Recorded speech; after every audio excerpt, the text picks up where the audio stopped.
Mummy, ਗਰਮੀ ਦੀਆਂ ਛੁੱਟੀਆਂ ਵਿੱਚ ਹੁਣ ਜ਼ਿਆਦਾ ਦਿਨ ਨਹੀਂ ਬਚੇ। ਦੀਦੀ ਹੁਣਾਂ ਆ ਜਾਂਦੀਆਂ ਤਾਂ ਚੰਗਾ ਹੀ ਹੁੰਦਾ। ਬੱਚਿਆਂ ਦੇ ਸਕੂਲ ਖੁੱਲ੍ਹਣ ਤੋਂ ਬਾਅਦ ਉਹਨਾਂ ਨੂੰ ਸਮਾਂ ਦੇਣਾ ਬਹੁਤ ਔਖਾ ਹੋ ਜਾਵੇਗਾ। ਮੈਂ ਸੋਚ ਰਹੀ ਹਾਂ ਕਿ ਪਹਿਲਾਂ ਕਮਰੇ ਦੀ ਸਫਾਈ ਕਰਾ ਲੈਂਦੀ ਹਾਂ, ਫਿਰ ਮੈਂ ਦੀਦੀ ਨੂੰ ਫ਼ੋਨ ਕਰਕੇ ਆਉਣ ਲਈ ਕਹਿ ਦੇਵਾਂਗੀ ਅਤੇ ਉਹਨਾਂ ਦੇ ਆਉਣ ਤੋਂ ਪਹਿਲਾਂ ਹੀ ਬੱਚਿਆਂ ਅਤੇ ਉਹਨਾਂ ਲਈ ਕੱਪੜੇ ਲੈ ਆਵਾਂਗੀ। ਇਸ ਵਾਰ ਖਰਚਾ ਬਹੁਤ ਹੀ ਹੋ ਗਿਆ ਹੈ। ਕਿਰਨ ਆਪਣੀ ਸੱਸ ਅਮਰੋ ਨੂੰ ਕਹਿੰਦੀ ਹੈ। ਸੱਸ ਬੋਲੀ, ਹਾਂ ਧੀਏ, ਇਹ ਮੇਰੀ ਗਲਤੀ ਹੈ। ਤੂੰ ਮੈਨੂੰ ਕਿਹਾ ਸੀ ਕਿ ਤੀਰਥ ਯਾਤਰਾ 'ਤੇ ਨਾ ਜਾਓ, ਫਿਰ ਵੀ ਮੈਂ ਚਲੀ ਗਈ। ਉੱਥੋਂ ਆ ਕੇ ਮੈਂ 1 ਮਹੀਨਾ ਬਿਮਾਰ ਰਹੀ, ਪਰ ਮੇਰੀ ਧੀ ਇੱਕ ਵਾਰ ਵੀ ਮੈਨੂੰ ਮਿਲਣ ਨਹੀਂ ਆਈ। ਬਿਮਾਰੀ 'ਤੇ ਇੰਨਾ ਖਰਚਾ ਹੋ ਗਿਆ। ਕਿਰਨ ਪੁੱਤ, ਤੂੰ ਐਂ ਕਰ, ਜੇ ਤੇਰੇ ਕੋਲ ਕੋਈ ਨਵਾਂ ਸੂਟ ਪਿਆ ਹੈ ਤਾਂ ਉਹੀ ਰਮਨ ਨੂੰ ਲਾ ਦਿਓ। ਨਵਾਂ ਖਰੀਦਣ ਦੀ ਕੀ ਲੋੜ ਹੈ? ਕਿਰਨ ਨੇ ਕਿਹਾ। ਨਹੀਂ ਮਾਂ, ਤੁਹਾਡੀਆਂ ਦਵਾਵਾਂ ਨਾਲ ਇੰਨੀ ਵੀ ਮਾੜੀ ਹਾਲਤ ਨਹੀਂ ਹੋਈ। ਇਸ ਮਹੀਨੇ ਖਰਚਾ ਥੋੜ੍ਹਾ ਵੱਧ ਹੋ ਗਿਆ ਤਾਂ ਕੀ ਹੋਇਆ, ਅਗਲੇ ਮਹੀਨੇ ਥੋੜ੍ਹਾ ਜਿਹਾ ਬਚਾ ਲਵਾਂਗੇ। ਸਭ ਕੁਝ ਆਪਣੇ ਆਪ ਹੀ ਹੋ ਜਾਵੇਗਾ। ਬਸ ਤੁਸੀਂ ਸਿਹਤਮੰਦ ਰਹੋ ਅਤੇ ਚਿੰਤਾ ਨਾ ਕਰੋ। ਮੈਂ ਸਭ ਕੁਝ ਸੰਭਾਲ ਲਵਾਂਗੀ। ਬਸ ਦੀਦੀ ਖੁਸ਼ ਹੋ ਕੇ ਆਵੇ ਤੇ ਖੁਸ਼ ਹੋ ਕੇ ਜਾਵੇ। ਇਹ ਕਹਿ ਕੇ ਕਿਰਨ ਆਪਣਾ ਕੰਮ ਕਰਨ ਚਲੀ ਗਈ। ਇੱਧਰ ਅਮਰੋ ਸੋਚਣ ਲੱਗੀ ਕਿ ਨੂੰਹ ਤਾਂ ਰਮਨ ਨੂੰ ਭੈਣ ਤੋਂ ਵੱਧ ਸਮਝਦੀ ਹੈ। ਕਾਸ਼ ਮੇਰੀ ਧੀ ਵੀ ਸਮਝਦਾਰ ਹੁੰਦੀ, ਕਿਉਂਕਿ ਜਦੋਂ ਵੀ ਉਹ ਆਉਂਦੀ ਹੈ ਕੋਈ ਨਾ ਕੋਈ ਡਿਮਾਂਡ ਲੈ ਕੇ ਹੀ ਆਉਂਦੀ ਹੈ ਤੇ ਇਹ ਵਿਚਾਰੀ ਉਹਨਾਂ ਨੂੰ ਪੂਰਾ ਕਰਦੇ ਕਰਦੇ ਥੱਕ ਜਾਂਦੀ ਹੈ। ਪਰ ਮੇਰੀ ਧੀ ਦੇ ਚਿਹਰੇ 'ਤੇ ਖੁਸ਼ੀ ਨਹੀਂ ਆਉਂਦੀ। ਪਰ ਪਤਾ ਨਹੀਂ ਕਿਉਂ ਕੁਝ ਨਣਦਾਂ ਦਾ ਸੁਭਾਅ ਅਜਿਹਾ ਹੁੰਦਾ ਹੈ। ਸ਼ਾਮ ਨੂੰ ਸੰਦੀਪ ਦਫ਼ਤਰ ਤੋਂ ਵਾਪਸ ਆਇਆ ਅਤੇ ਕਹਿਣ ਲੱਗਾ, ਮਾਂ, ਇਸ ਵਾਰ ਰਮਨ ਛੁੱਟੀਆਂ 'ਚ ਨਹੀਂ ਆਈ, ਕੀ ਗੱਲ ਹੈ? ਕਿਤੇ ਨਾਰਾਜ਼ ਤਾਂ ਨਹੀਂ? ਅਮਰੋ ਨੇ ਕਿਹਾ। ਪੁੱਤ, ਮੈਂ ਤੁਹਾਨੂੰ ਦੱਸਣਾ ਭੁੱਲ ਗਈ ਹਾਂ ਕਿ ਰਮਨ ਦਾ ਫ਼ੋਨ ਆਇਆ ਸੀ। ਤੁਸੀਂ ਵੀ ਇੱਕ ਵਾਰ ਗੱਲ ਕਰ ਲਿਓ। ਉਸ ਨੂੰ ਲੱਗ ਰਿਹਾ ਹੈ ਕਿ ਭਾਬੀ ਨੇ ਮੈਨੂੰ ਇੱਕ ਵਾਰ ਵੀ ਫ਼ੋਨ ਕਰਕੇ ਨਹੀਂ ਬੁਲਾਇਆ। ਕਿਰਨ ਨੇ ਕਿਹਾ, ਹਾਂ ਮਾਂ ਜੀ, ਮੈਂ ਰਾਤ ਨੂੰ ਆਰਾਮ ਨਾਲ ਦੀਦੀ ਨਾਲ ਗੱਲ ਕਰਾਂਗੀ। ਇੰਨਾ ਕਹਿ ਕੇ ਉਹ ਸਾਰਿਆਂ ਲਈ ਚਾਹ ਬਣਾਉਣ ਲੱਗ ਪਈ। ਰਾਤ ਨੂੰ ਸਾਰਿਆਂ ਨੂੰ ਖਾਣਾ ਖਾਣ ਤੋਂ ਬਾਅਦ ਕਿਰਨ ਨੇ ਆਪਣੀ ਨਣਦ ਰਮਨ ਨੂੰ ਫ਼ੋਨ ਕੀਤਾ ਤੇ ਰਮਨ ਨੇ ਖੁਸ਼ ਹੋਣ ਦੀ ਬਜਾਏ 4 ਗੱਲਾਂ ਸੁਣਾ ਦਿੱਤੀਆਂ। ਹਾਂ, ਜਦੋਂ ਮੰਮੀ ਨੇ ਕਿਹਾ ਉਦੋਂ ਤੁਸੀਂ ਮੈਨੂੰ ਬੁਲਾ ਰਹੇ ਹੋ, ਨਹੀਂ ਤਾਂ ਤੁਸੀਂ ਮੈਨੂੰ ਕਦੇ ਆਉਣ ਲਈ ਕਹਿੰਦੇ ਹੀ ਨਾ। ਕਿਰਨ ਨੇ ਰਮਨ ਦੀਆਂ ਗੱਲਾਂ ਨੂੰ ਹਲਕੇ 'ਚ ਲਿਆ ਅਤੇ ਗੱਲ ਉੱਥੇ ਹੀ ਖਤਮ ਕਰ ਦਿੱਤੀ। ਠੀਕ ਹਫ਼ਤੇ ਬਾਅਦ ਰਮਨ ਆਪਣੇ ਬੱਚਿਆਂ ਨਾਲ ਪੇਕੇ ਘਰ ਆ ਗਈ। ਕਿਰਨ ਦੇ ਬੱਚੇ ਭੂਆ ਭੂਆ ਕਹਿ ਕੇ ਰਮਨ ਦੇ ਗਲ ਲੱਗ ਗਏ। ਅਮਰੋ ਨੇ ਧੀ ਰਮਨ ਨੂੰ ਹੌਲੀ ਜਿਹੀ ਕਿਹਾ, ਰਮਨ, ਤੂੰ ਇਸ ਵਾਰ ਬੱਚਿਆਂ ਲਈ ਕੋਈ ਮਠਿਆਈ ਜਾਂ ਚਾਕਲੇਟ ਤੋਹਫ਼ੇ ਵਜੋਂ ਕੁਝ ਵੀ ਨਹੀਂ ਲੈ ਕੇ ਆਈ? ਰਮਨ ਨੇ ਕਿਹਾ, ਬੱਚਿਓ, ਤੁਹਾਡੇ ਫੁੱਫੜ ਜੀ ਕਈ ਤੋਹਫ਼ੇ ਖਰੀਦੇ ਹਨ, ਪਰ ਮੈਂ ਉਹ ਲਿਆਉਣੇ ਭੁੱਲ ਗਈ ਅਤੇ ਰੇਲ ਗੱਡੀ ਵਿੱਚ ਚਾਕਲੇਟਾਂ ਵਧੀਆ ਨਹੀਂ ਮਿਲਦੀਆਂ। ਕੱਲ੍ਹ ਸ਼ਾਮ ਨੂੰ ਅਸੀਂ ਬਾਜ਼ਾਰ ਜਾਣਾ ਹੈ ਤੇ ਫਿਰ ਮੈਂ ਤੁਹਾਡੇ ਲਈ ਬਹੁਤ ਸਾਰੀਆਂ ਚਾਕਲੇਟ ਲੈ ਕੇ ਆਵਾਂਗੀ। ਅਮਰੋ ਨੇ ਕਿਹਾ, ਤੂੰ ਜਦ ਵੀ ਆਉਂਦੀ ਏ, ਹਰ ਵਾਰ ਹੀ ਤੋਹਫ਼ੇ ਤੇ ਚਾਕਲੇਟ ਐਵੇਂ ਹੀ ਭੁੱਲ ਜਾਂਦੀ ਏ। ਰਮਨ ਆਪਣੀ ਮਾਂ ਵੱਲ ਮੂੰਹ ਬਣਾ ਕੇ ਦੇਖਣ ਲੱਗੀ। ਕਿਰਨ ਨੇ ਕਿਹਾ, ਮਾਂ, ਦੀਦੀ ਬੱਚਿਆਂ ਦਾ ਭਲਾ ਹੀ ਤਾਂ ਸੋਚਦੀ ਹੈ, ਇਸੇ ਲਈ ਉਹ ਚਾਕਲੇਟ ਨਹੀਂ ਲੈ ਕੇ ਆਈ। ਨਹੀਂ ਤਾਂ ਦੇਖੋ, ਚਾਕਲੇਟ ਖਾ ਕੇ ਇਹਨਾਂ ਦੇ ਦੰਦ ਖਰਾਬ ਹੋ ਰਹੇ ਨੇ। ਦੀਦੀ ਤੁਸੀਂ ਮਾਂ ਨਾਲ ਗੱਲਾਂ ਕਰੋ, ਮੈਂ ਚਾਹ ਨਾਲ ਪਕੌੜੇ ਲੈ ਕੇ ਆਉਂਦੀ ਹਾਂ। ਇਹ ਕਹਿ ਕੇ ਕਿਰਨ ਅੰਦਰ ਚਲੀ ਗਈ। ਕਿਰਨ ਦੇ ਜਾਂਦੇ ਹੀ ਅਮਰੋ ਨੇ ਆਪਣੀ ਧੀ ਨੂੰ ਕਿਹਾ, ਇੱਕ ਤੇਰੀ ਭਾਬੀ ਹੈ ਜੋ ਤੇਰੇ ਨਾਲ ਆਉਣ ਤੋਂ ਪਹਿਲਾਂ ਇੰਨੀਆਂ ਤਿਆਰੀਆਂ ਕਰਦੀ ਹੈ ਤੇ ਇੱਕ ਤੂੰ ਹੈ ਜੋ ਕਦੇ ਵੀ ਉਸਦੇ ਬੱਚਿਆਂ ਲਈ ਕੁਝ ਲੈ ਕੇ ਨਹੀਂ ਆਉਂਦੀ। ਰਮਨ ਨੇ ਨਾਰਾਜ਼ ਹੋ ਕੇ ਕਿਹਾ, ਮਾਂ, ਮੈਨੂੰ ਤਾਂ ਸ਼ੱਕ ਹੁੰਦਾ ਹੈ ਕਿ ਮੈਂ ਤੁਹਾਡੀ ਧੀ ਹੀ ਨਹੀਂ ਹਾਂ, ਭਾਬੀ ਨੂੰ ਹੀ ਤੁਸੀਂ ਸਮਝਦੇ ਹੋ। ਅਮਰੋ ਨੇ ਕਿਹਾ, ਪੁੱਤ, ਸ਼ਿਕਾਇਤ ਭਾਬੀ ਦੀ ਹੋਵੇ ਜਾਂ ਨਨਾਣ ਦੀ, ਸੁਣਨੀ ਤਾਂ ਮੈਨੂੰ ਹੀ ਪੈਣੀ ਹੈ। ਚੰਗਾ, ਛੱਡ, ਹੁਣ ਆਈ ਏ ਤਾਂ ਖੁਸ਼ ਰਹਿ ਕੇ 4 ਦਿਨ ਕੱਟ ਲੈ। ਥੋੜ੍ਹੀ ਦੇਰ ਬਾਅਦ ਕਿਰਨ ਰਮਨ ਲਈ ਪਕੌੜੇ ਅਤੇ ਚਾਹ ਲੈ ਕੇ ਆਈ। ਕਿਰਨ ਦੇ ਹੱਥ ਵਿੱਚ ਸੋਨੇ ਦੀ ਰਿੰਗ ਵੇਖ ਕੇ ਰਮਨ ਨੇ ਕਿਹਾ, ਭਾਬੀ, ਤੁਸੀਂ ਕਦੋਂ ਤੋਂ ਡਾਇਮੰਡ ਰਿੰਗ ਪਾਉਣ ਲੱਗ ਪਏ? ਲੱਗਦਾ ਹੈ ਵੀਰ ਦੀ ਵਾਹਵਾ ਕਮਾਈ ਹੋ ਰਹੀ ਹੈ। ਭੈਣ ਲਈ ਤਾਂ ਕਦੇ ਕੁਝ ਖਰੀਦਦਾ ਹੀ ਨਹੀਂ। ਕਿਰਨ ਨੇ ਮੁਸਕਰਾਉਂਦੀ ਹੋਈ ਨੇ ਕਿਹਾ, ਨਹੀਂ ਦੀਦੀ, ਡਾਇਮੰਡ ਦੀ ਰਿੰਗ ਮੇਰੇ ਭਤੀਜੇ ਦੇ ਪਹਿਲੇ ਜਨਮ ਦਿਨ 'ਤੇ ਮੇਰੀ ਭਾਬੀ ਨੇ ਮੈਨੂੰ ਗਿਫਟ ਦਿੱਤੀ ਸੀ। ਰਮਨ ਨੇ ਕਿਹਾ, ਭਾਬੀ, ਆਪਣੀ ਭਾਬੀ ਤੋਂ ਸਿੱਖੋ ਕੁਝ। ਉਹ ਆਪਣੀ ਨਨਾਣ ਨੂੰ ਕਿੰਨੇ ਵਧੀਆ ਤੋਹਫੇ ਦਿੰਦੀ ਹੈ ਅਤੇ ਤੁਸੀਂ ਹੋ ਕਿ ਮੈਨੂੰ ਹਰ ਵਾਰ ਸੂਟ ਦੇ ਕੇ ਹੀ ਸਾਰ ਦਿੰਦੇ ਹੋ। ਕਿਰਨ ਮੁਸਕਰਾਈ ਅਤੇ ਉੱਥੋਂ ਚਲੀ ਗਈ। ਮਾਂ ਨੇ ਕਿਹਾ, ਰਮਨ, ਤੂੰ ਬਸ ਲੈਣ ਦੀਆਂ ਹੀ ਗੱਲਾਂ ਕਰਦੀ ਏ। ਤੂੰ ਕਿਰਨ ਨੂੰ ਇਹ ਕਿਉਂ ਨਹੀਂ ਪੁੱਛਿਆ ਕਿ ਉਸਨੇ ਆਪਣੀ ਭਾਬੀ ਅਤੇ ਭਤੀਜੇ ਨੂੰ ਕੀ ਗਿਫਟ ਦਿੱਤਾ? ਰਮਨ ਹੈਰਾਨੀ ਨਾਲ ਆਪਣੀ ਮਾਂ ਨੂੰ ਦੇਖਣ ਲੱਗੀ ਅਤੇ ਮਾਂ ਨੇ ਕਿਹਾ, ਜਿੰਨਾ ਉਸਦੀ ਭਾਬੀ ਨੇ ਦਿੱਤਾ ਹੈ ਉਸ ਤੋਂ ਦੁੱਗਣਾ ਕਿਰਨ ਨੇ ਵੀ ਉਸ ਲਈ ਕੀਤਾ ਹੈ। ਰਿਸ਼ਤੇ ਇੱਕ ਪਾਸਿਓਂ ਨਹੀਂ ਨਿਭਾਏ ਜਾਂਦੇ, ਇਹ ਗੱਲ ਤੂੰ ਸਮਝ ਲੈ। 2 ਦਿਨਾਂ ਬਾਅਦ ਰਮਨ ਨੇ ਕਿਰਨ ਨੂੰ ਕਿਹਾ, ਭਾਬੀ, ਤੁਸੀਂ ਮੇਰੇ ਰਹਿਣ ਦਾ ਇੰਤਜ਼ਾਮ ਹਰ ਵਾਰ ਹੇਠਲੇ ਕਮਰੇ ਵਿੱਚ ਕਿਉਂ ਕਰਦੇ ਹੋ? ਮੈਨੂੰ ਹੇਠਲਾ ਕਮਰਾ ਬਿਲਕੁਲ ਵੀ ਪਸੰਦ ਨਹੀਂ ਹੈ। ਉਹ ਬਹੁਤ ਛੋਟਾ ਹੈ। ਤੁਸੀਂ ਮਾਂ ਦਾ ਸਮਾਨ ਉਸ ਕਮਰੇ ਵਿੱਚ ਰੱਖ ਦਿਓ ਅਤੇ ਮੇਰਾ ਸਮਾਨ ਮਾਂ ਦੇ ਕਮਰੇ ਵਿੱਚ। ਕਿਰਨ ਭਾਬੀ ਨੇ ਕਿਹਾ, ਦੀਦੀ, 1 ਹਫ਼ਤੇ ਲਈ ਮੰਮੀ ਦਾ ਸਮਾਨ ਸ਼ਿਫਟ ਕਰਨਾ ਠੀਕ ਨਹੀਂ ਹੋਵੇਗਾ। ਉਹਨਾਂ ਨੂੰ ਬਹੁਤ ਪਰੇਸ਼ਾਨੀ ਹੋਵੇਗੀ ਅਤੇ ਵੈਸੇ ਵੀ ਮੈਂ ਸੁਣਿਆ ਹੈ ਕਿ ਇਹ ਤੁਹਾਡਾ ਹੀ ਕਮਰਾ ਹੁੰਦਾ ਸੀ। ਫਿਰ ਇਸ ਕਮਰੇ ਵਿੱਚ ਤਾਂ ਤੁਹਾਨੂੰ ਚੰਗਾ ਲੱਗਣਾ ਚਾਹੀਦਾ ਹੈ। ਚਲੋ ਠੀਕ ਹੈ, ਅੱਗੇ ਤੋਂ ਮੈਂ ਤੁਹਾਡਾ ਸਮਾਨ ਉੱਪਰਲੇ ਕਮਰੇ ਵਿੱਚ ਰਖਵਾ ਦੇਵਾਂਗੀ। ਫਿਰ ਅਮਰੋ ਨੇ ਆ ਕੇ ਕਿਹਾ, ਰਮਨ, ਤੂੰ 1 ਹਫ਼ਤੇ ਲਈ ਤਾਂ ਆਈ ਹੈ, ਫਿਰ ਕਿਉਂ ਆਪਣੀ ਭਾਬੀ ਨੂੰ ਤੰਗ ਕਰਦੀ ਰਹਿੰਦੀ ਏ? ਕਿਰਨ ਮੁਸਕਰਾ ਕੇ ਉੱਥੋਂ ਚਲੀ ਗਈ ਅਤੇ ਮਾਵਾਂ ਧੀਆਂ ਦੋਵੇਂ ਗੱਲਾਂ ਕਰਨ ਲੱਗੀਆਂ। ਰਮਨ ਨੇ ਕਿਹਾ, ਮਾਂ, ਮੈਂ ਇਸ ਵਾਰ ਸੂਟ ਲੈ ਕੇ ਨਹੀਂ ਜਾਵਾਂਗੀ। ਜੇ ਮੇਰੀ ਸੱਸ ਪੁੱਛੇਗੀ ਕਿ ਮੈਂ ਪੇਕਿਆਂ ਤੋਂ ਕੀ ਮਿਲਿਆ ਹੈ ਤਾਂ ਕਿਵੇਂ ਉਸਨੂੰ ਆਹ ਸੂਟ ਦਿਖਾਵਾਂਗੀ? ਮਾਂ ਅਮਰੋ ਨੇ ਕਿਹਾ, ਮੈਨੂੰ ਦੱਸ ਪੁੱਤ, ਇਸ ਵਾਰ ਤੈਨੂੰ ਕੀ ਚਾਹੀਦਾ ਹੈ? ਰਮਨ ਨੇ ਮੂੰਹ ਬਣਾ ਕੇ ਕਿਹਾ, ਮਾਂ, ਭਾਬੀ ਨੂੰ ਕਹੋ ਕਿ ਜੋ ਉਸਨੇ ਡਾਇਮੰਡ ਦੀ ਰਿੰਗ ਪਾਈ ਹੋਈ ਹੈ ਉਹ ਮੈਨੂੰ ਦੇ ਦੇਵੇ। ਅਮਰੋ ਨੇ ਕਿਹਾ, ਉਹ ਤਾਂ ਉਸਨੂੰ ਉਸਦੇ ਪੇਕਿਆਂ ਤੋਂ ਮਿਲੀ ਹੈ, ਤਾਂ ਉਹ ਤੈਨੂੰ ਕਿਵੇਂ ਦੇ ਸਕਦੀ ਹੈ? ਰਮਨ ਨੇ ਕਿਹਾ, ਠੀਕ ਹੈ, ਜੇ ਉਹ ਰਿੰਗ ਨਹੀਂ ਦੇ ਸਕਦੀ ਤੇ ਨਾ ਸਹੀ, ਤੁਸੀਂ ਮੈਨੂੰ ਕੁਝ ਸੋਨੇ ਦਾ ਗਹਿਣਾ ਬਣਵਾ ਕੇ ਦਿਓ, ਨਹੀਂ ਤਾਂ ਮੈਂ ਅਗਲੀ ਵਾਰ ਨਹੀਂ ਆਉਣਾ। ਇਹ ਕਹਿ ਕੇ ਉਹ ਮੂੰਹ ਬਣਾ ਕੇ ਬੈਠ ਗਈ। ਇੱਧਰ ਮਾਵਾਂ ਧੀਆਂ ਦੀਆਂ ਗੱਲਾਂ ਕਿਰਨ ਨੇ ਸੁਣ ਲਈਆਂ। ਜਦੋਂ ਕਿਰਨ ਨੇ ਇਹ ਗੱਲਾਂ ਸੰਦੀਪ ਨੂੰ ਦੱਸੀਆਂ ਤਾਂ ਉਸਨੇ ਕਿਹਾ, ਹੁਣ ਤੇਰੇ ਤੋਂ ਕੀ ਲੁਕਿਆ ਹੈ? ਰਮਨ ਦਾ ਮਨ ਕਦੇ ਕਿਸੇ ਚੀਜ਼ ਨਾਲ ਨਹੀਂ ਭਰਦਾ। ਜਿੰਨਾ ਉਸ ਕੋਲ ਹੈ ਉਸ ਵਿੱਚ ਉਹ ਕਦੇ ਖੁਸ਼ ਨਹੀਂ ਰਹਿ ਸਕਦੀ। ਉਸਦੀ ਇੱਛਾ ਵੱਧਦੀ ਜਾ ਰਹੀ ਹੈ।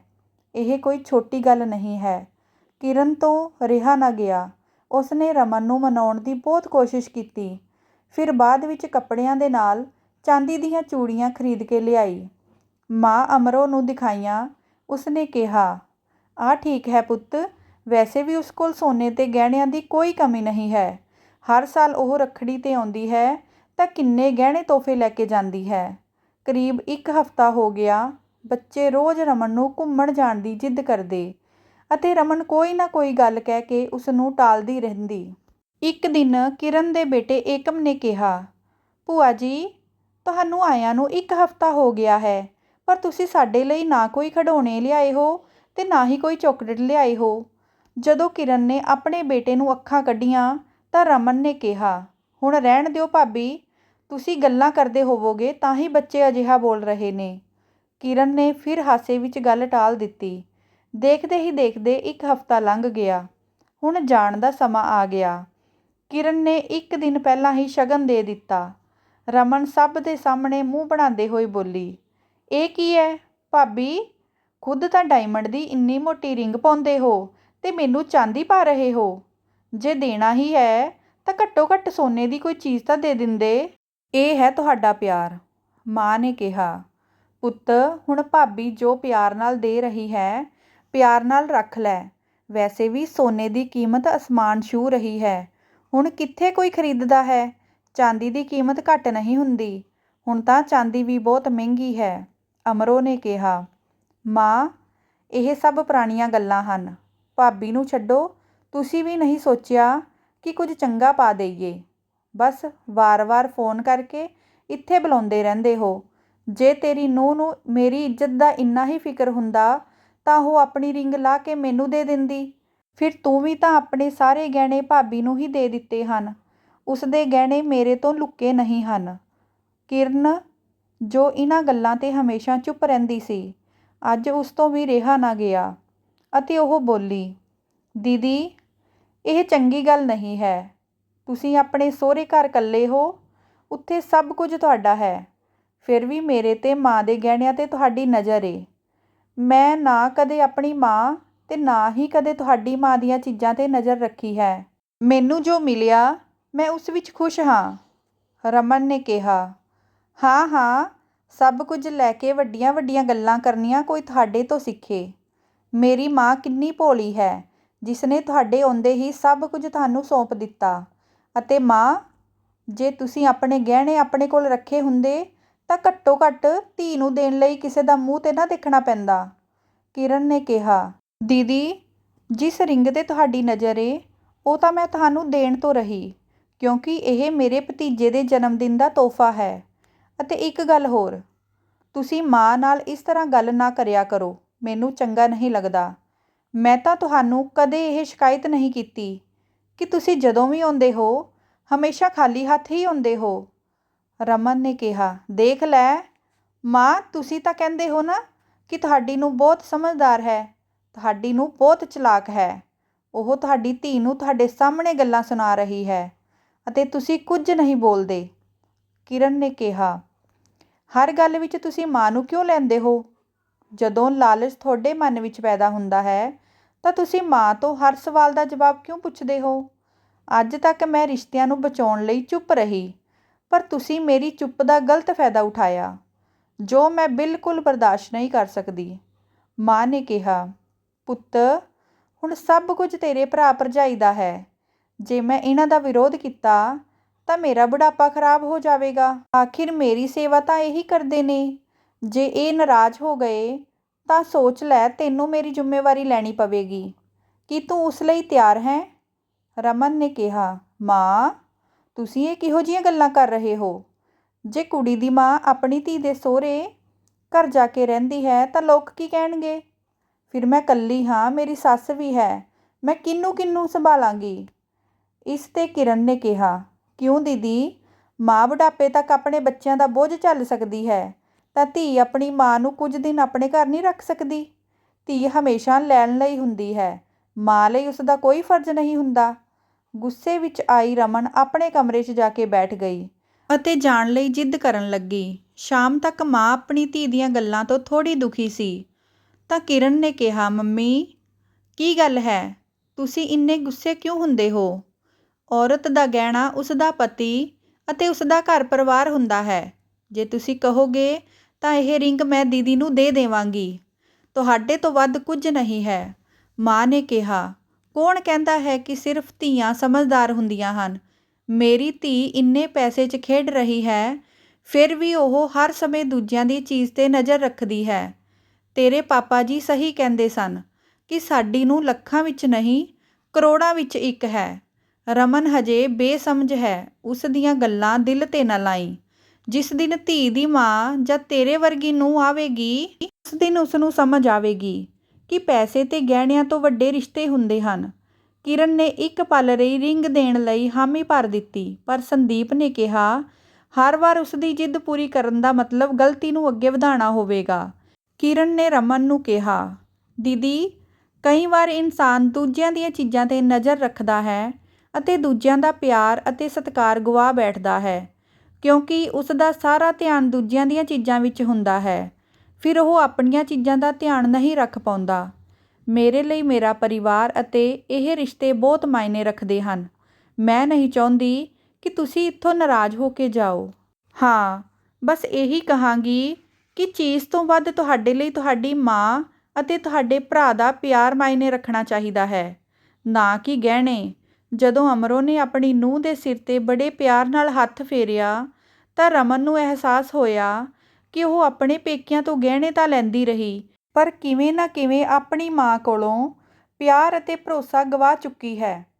ਇਸ ਤੋਂ ਪਹਿਲਾਂ ਇਸ ਨੂੰ ਕੁਝ ਕਹਿੰਦੀ, ਉਸ ਤੋਂ ਪਹਿਲਾਂ ਅਮਰੋ ਨੇ ਕਿਹਾ, ਪਰਮਾਤਮਾ ਤੈਨੂੰ ਸਬਰ ਅਤੇ ਰਿਸ਼ਤਿਆਂ ਨੂੰ ਸਮਝਣ ਦੀ ਤਾਕਤ ਦੇਵੇ। ਬਸ ਇੰਨਾ ਹੀ ਦੇ ਸਕਦੀ ਹਾਂ, ਕਿਉਂਕਿ ਹੁਣ ਤੇਰੀ ਮਾਂ ਕੋਲ ਇਸ ਤੋਂ ਜ਼ਿਆਦਾ ਕੁਝ ਨਹੀਂ ਹੈ।